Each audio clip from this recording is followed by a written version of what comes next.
This video is gonna sound like I'm tooting my own horn, but there's a reason for it.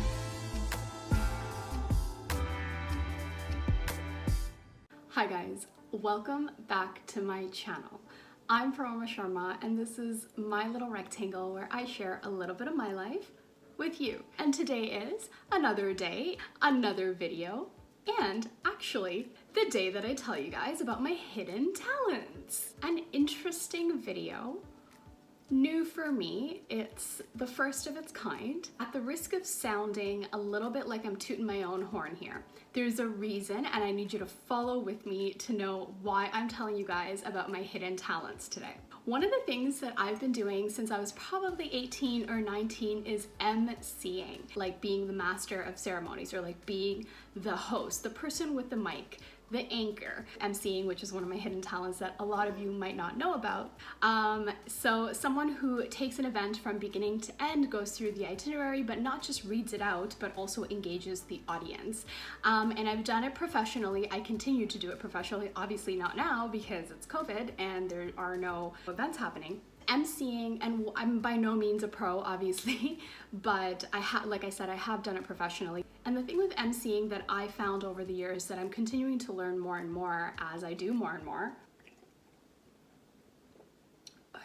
is that it in itself is a performance. So being able to be engaging the audience, relating to the audience, making as many as the audience members feel like they're just sitting across from you in a living room, you know?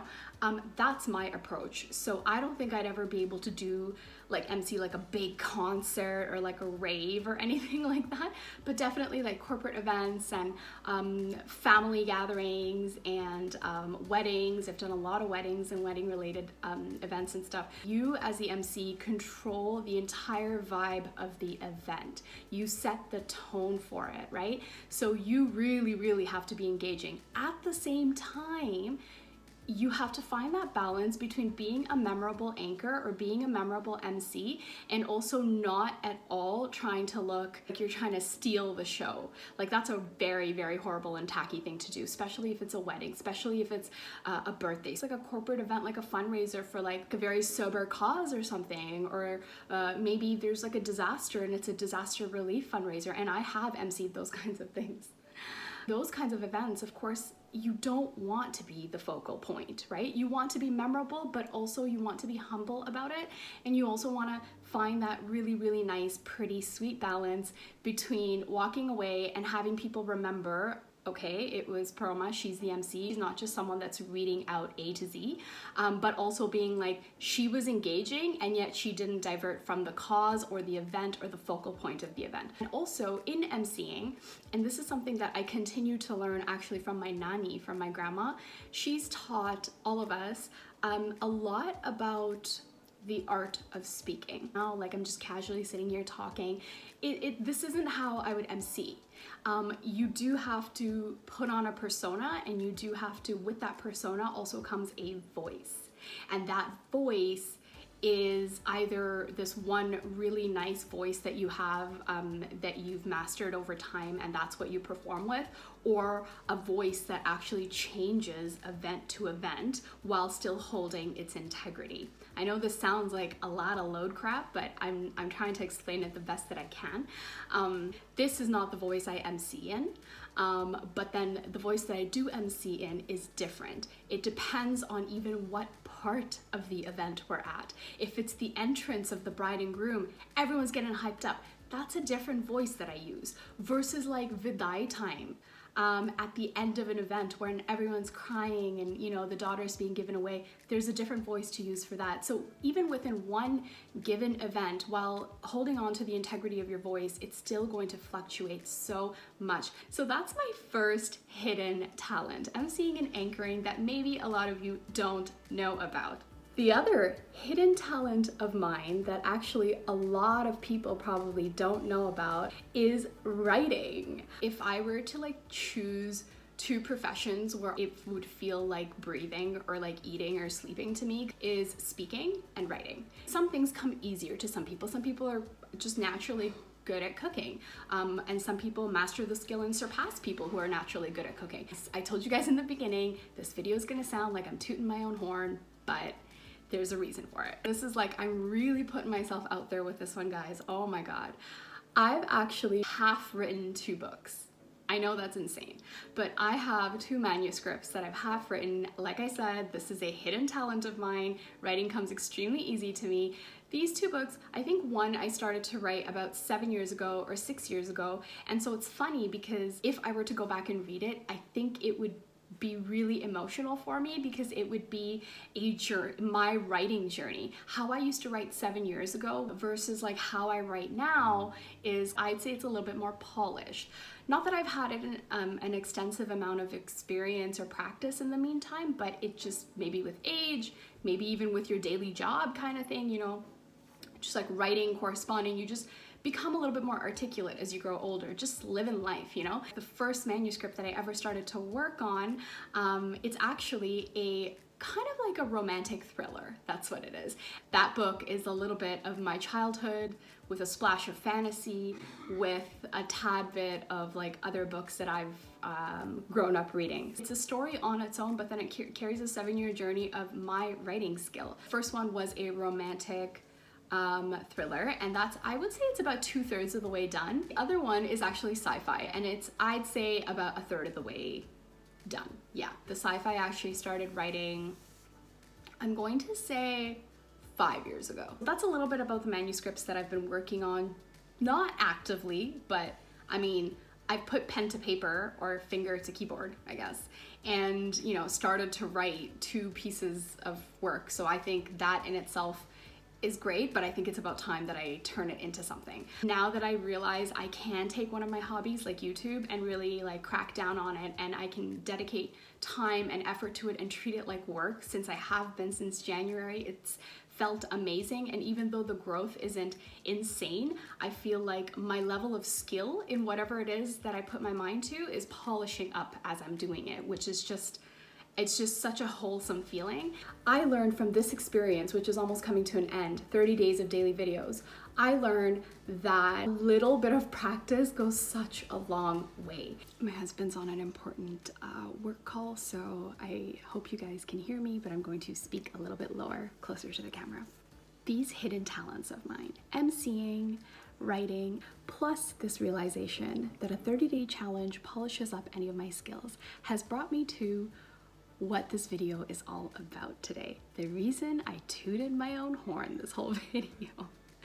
I wanted to join the 2 skills of writing and narrating. I have been seeing all these ads about like relaxing audio that you can like plug into your ears, and I think they're apps. I think there's like one called like Calm, and there's another one called like Headspace or something. This video is not sponsored. I wish, but so when I'm going to watch a video, especially late at night or something, and just like a really soothing voice speaks to me in the ad, because that's what the app is selling, it just felt really good. And I was like, I know how to talk like that. This takes me back to knowing how to change your voice when you're emceeing, right? If I can write my content and narrate my content in a very soothing way and tell wonderful short stories and do it for 30 days, that's right. So do it for the entire month of June, every single day.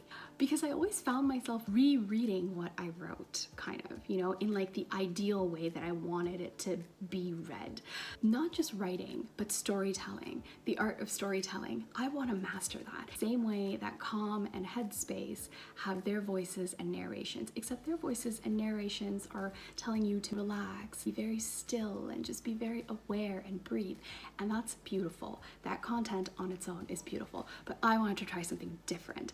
I want to tell stories. I want to tell stories that I've written. I want to tell stories that are my little observations. And so that's why today I am bringing to you guys one of my first pieces of work that I literally wrote and filmed an hour ago. For the next couple of minutes, you are going to be listening to me tell a nice little series of short stories, if you'll have it. Don't really know what genre this falls into. This piece is called The Moods of Rain. Rain. Rain is such a unique thing. I mean, is it happy? Is it romantic? Is it sad? What is it really? Let's paint a picture. Think of rain, a little bit more than a light drizzle. Now think of an umbrella and two people walking close, but not close enough, maintaining inches of a distance, sharing an umbrella, walking together. And those two people lazily dodging puddles make their way over to a coffee shop. And it's still raining. Picture a warm, fresh cup of tea with a lazy tea bag floating around inside of it. That's romance, is it not? Or maybe it's not romance. Maybe it's something else. Let's paint another picture.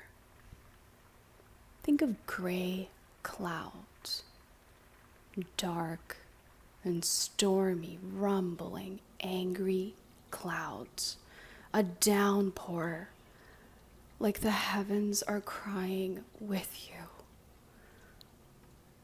Then maybe rain is sadness.